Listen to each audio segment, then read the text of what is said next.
헌정 사상 최다 의원이 발의한 달빛 고속철도 특별법안이 국회 통과를 앞두고 막판 진통을 겪고 있습니다. 어제 국회교통위 법안심사소위가 줄다리기 심사를 벌였지만 끝내 정부와 견해차를 좁히지 못했습니다. 여야는 내일 다시 심사를 진행해 국토위 전체 회의에 상정할 예정인데요.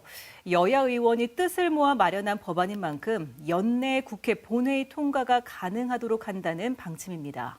보도에 권윤수 기자입니다. 헌정사상 가장 많은 261명의 의원이 공동 발의한 달빛 고속철도 특별법안. 국회 국토교통위 법안심사소위가 어제 오후 늦게까지 심사했지만 정부가 조문을 계속 고치자고 요구했습니다. 기획재정부는 예비 타당성 조사 면제 부분을 또 문제 삼았고 예타를 신속히 추진한다는 중재안으로 바꾸자는 제안이 나왔지만 대구시가 예타 면제가 핵심이라며 물러서지 않았습니다. 단선으로 할지 복선으로 할지도 핵심 쟁점이었습니다.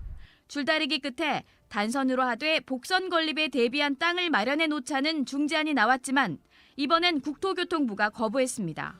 복선 부분, 이 부분은 대구시라든지 아니면 광주시도 절대 물러서지 못하는 어떤 그런 사안이다 보니까 정부 부처에서 참 난감해야 하는데요.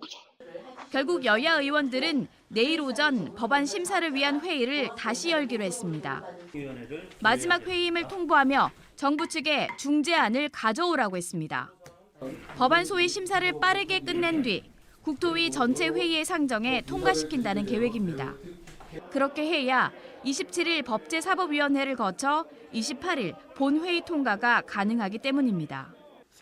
최상목 기획재정부 장관 겸 경제부총리 후보자를 대상으로 한 인사청문회에서도 달빛 고속철이 도마 위에 올랐습니다.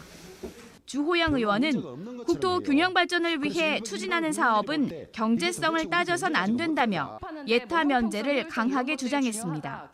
수도권 중심으로 너무 발전하고 있고 그다음에 지역 어떤 이 갈등 문제도 있고 해서 이 달빛 철도는 어떤 방식으로든지 결론을 내고 해야 되는 것 아닌가. 17년째 묵혀왔고 대통령 공약이고. 또 예타가 통과된 것 중에서 또 그렇지 않은 것도 있을 테니까 그런 전체적인 거에 대해서 제도를 저희가 좀 면밀히 봐서 그걸 어떻게 하면 가장 합리적으로 만들어 나갈 수 있을지를 고민해 보겠습니다.